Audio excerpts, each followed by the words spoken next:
결론부터 말씀드리겠습니다. 이란 전쟁이 내일 당장 끝나도 여러분의 장바구니 물가는 안 내려갑니다. 네, 이건 꽤 끔찍한 이야기입니다. 그리고 더 끔찍한 건 정부가 기름값 내렸다고 자랑할수록 상황이 더 나빠진다는 겁니다. 이게 대체 무슨 소린지 지금부터 아주 쉽게 설명해 드리겠습니다. 자, 여러분 집에 수도관이 있죠?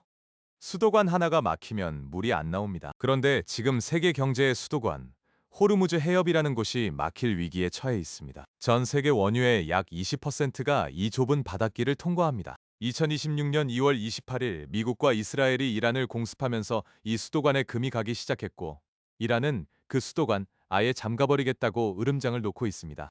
그리고 이것이 끔찍한 결과를 낳게 됩니다. 직장인 제이를 소개합니다. 제이는 평범한 서울 직장인이고 매일 출퇴근에 기름을 넣고 퇴근길에 마트에 들릅니다. 2월 말 전쟁이 터졌을 때 제이는 주유소 가격이 치솟는 걸 보며 한숨을 쉬었죠. 그런데 3월 초 트럼프 대통령이 전쟁 조기 종료를 시사하는 발언을 합니다. 국제 유가가 살짝 내려왔고 제이는 생각합니다. 휴, 다행이다. 이제 좀 괜찮아지겠지. 그리고 이것이 아주 끔찍한 착각이었다는 건 나중에 밝혀집니다. 제이뿐만이 아닙니다. 뉴스 댓글창에도 이제 기름값 내려가겠네. 전쟁 끝나면 물가 잡히겠지라는 반응이 넘쳐났죠. 마치 수도관에 금이 간 걸 테이프로 붙여놓고 수리 완료라고 외치는 것과 같았습니다. 그런데 진짜 무서운 건 따로 있습니다. 유가가 좀 내렸으니 괜찮다고요? 여기서 반전입니다. 물건 값을 결정하는 건 기름값만이 아닙니다. 1단계 함정, 바로 해운비와 보험료입니다.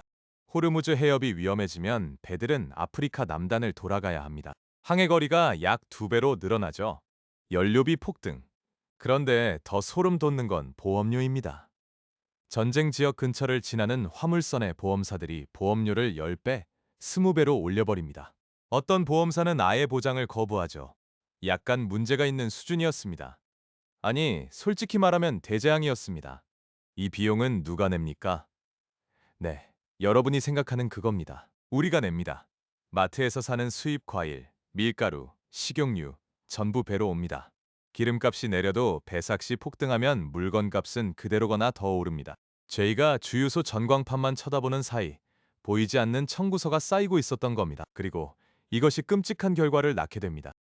한편 그 사이에 세 곳에서 동시에 벌어지고 있던 일을 보겠습니다. 첫째, 뉴욕 월스트리트.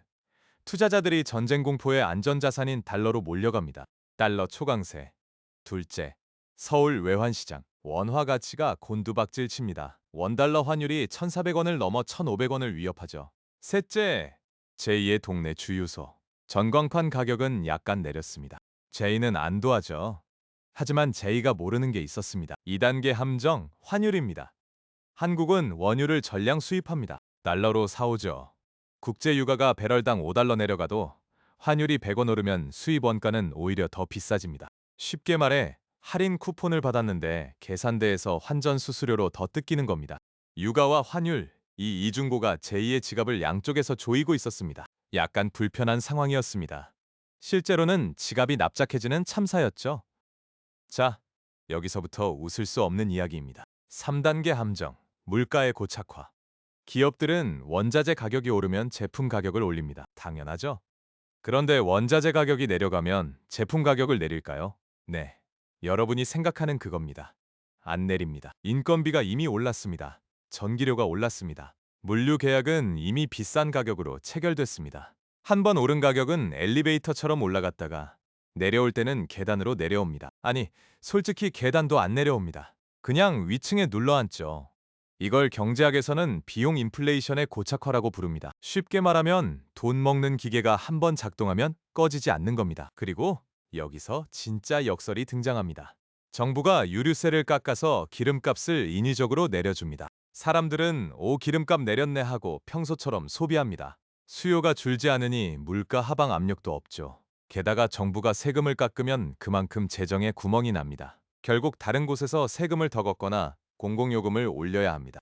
정부가 기름값을 내렸다고 자랑할수록 실제 체감 물가와의 괴리는 커지고 국민들의 불안은 오히려 증폭됩니다. 제이는 주유소에서는 웃지만 마트 계산대에서는 울고 있었습니다. 그리고 이것이 끔찍한 결과를 낳게 됩니다. 아, 이미 나왔군요. 그럼 우리는 어떻게 해야 할까요? 첫째, 전쟁 종료 뉴스에 안도하지 마세요. 물가는 유가보다 6개월에서 1년 늦게 움직입니다. 지금 유가가 내려가도 올해 하반기까지 생활 물가는 높은 수준을 유지할 가능성이 큽니다. 둘째, 고정 지출을 점검하세요. 구독 서비스, 자동이체, 보험료. 한 달에 커피값이라도 줄이는 게 아니라 구조적으로 새는 돈을 막아야 합니다. 셋째, 에너지 소비 패턴을 바꾸세요. 전기차 전환이 당장 어렵다면 대중교통 비율을 높이는 것만으로도 유가 변동에 대한 가계 노출을 줄일 수 있습니다. 넷째, 가장 중요합니다. 물가가 쉽게 안 내려간다는 현실을 인정하세요. 인정해야 대비할 수 있습니다. 희망 회로를 돌리는 건 전략이 아닙니다. 정리하겠습니다. 유가 100달러는 단순한 숫자가 아닙니다. 해운비, 보험료, 환율, 그리고 한 번 오르름으로 오르면 안 내려오는 물가 구조. 이 3단계 함정을 모르면 전쟁이 끝났다는 뉴스에 안도하다가 지갑만 텅 비게 됩니다. 제이는 오늘도 주유소 전광판을 보며 안도했습니다. 그리고 이것이 끔찍한 착각이었다는 건 마트 계산대에서 밝혀졌죠. 인간은 같은 실수를 반복합니다. 유가가 오를 때마다 이번엔 다르겠지라고 생각하고 내릴 때마다 이제 괜찮겠지라고 믿죠. 괜찮지 않습니다.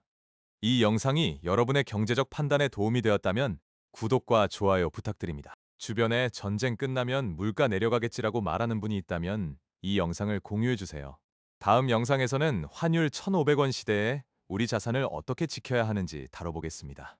그때 또 뵙죠.